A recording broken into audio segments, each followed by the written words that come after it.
For months now, I've been working on an exclusive interview with the president of Alabama A&M University, Dr. Daniel Wims. As you can imagine, it's pretty tough to coordinate schedules as my days start at 3 a.m. and his schedule is pretty packed with nonstop events. So I am really proud of this piece because for the first time in 2 years, Way 31 has access to Dr. Wims as he speaks candidly about the progress and setbacks he faces as the head of the largest HBCU in Alabama. Now, it was pretty tough taking 2 hours of this interview and then trying to pare it down to 2 minutes for this TV broadcast.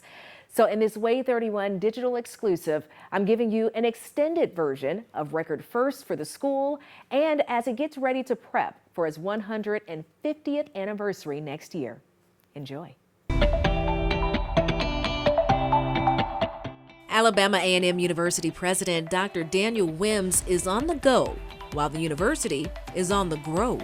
In March, he completed the President's Scholarship Bus Tour across Alabama and Georgia, awarding more than $20 million in scholarships. We are very happy that we're touching so many people throughout the state, and the amazing part was that the media is now covering. Once, our students and our alums and constituents see and view and feel the energy, the spirit of Alabama A&M, we feel like they'll make us their first choice. And many of them did during this tour. Dr. Wims said about 25% of last year's freshman class was recruited from the bus tour. Now, some of those students are high achievers. They have choices. And that's the key to the bus tour. They have choices. They don't have to come to Alabama A&M. Some of them are from middle and upper middle class homes and certainly can afford to pay to go to college anywhere, but they're choosing us. As the university prepares to celebrate 150 years, they're making history too, with the first endowed chair in the College of Business named after Vivian Malone.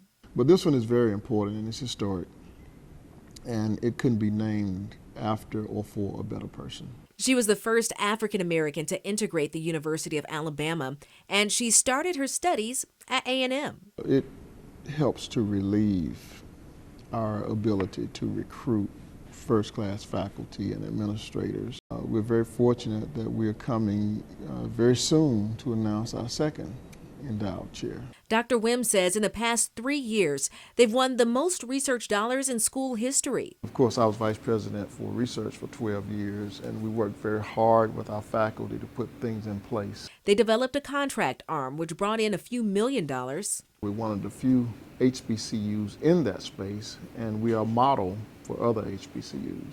And established an international focus. At last check, nearly 7,000 students are currently enrolled, but the plan is to boost that number to 10,000 by providing more dual enrollment options and other amenities.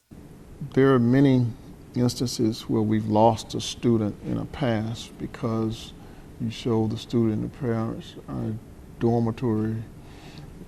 You're going to be double or triple occupancy in a small room in an older dormitory. The goal is to make the campus a welcoming, safe, and peaceful place to study and develop as a professional. You can stay here and live a first-class style and standard of living equal to anywhere in the country. Dr. Wims estimates there are around 15,000 A&M graduates in Madison County and Limestone counties alone, and he's leaning on them to come back to the school and get involved.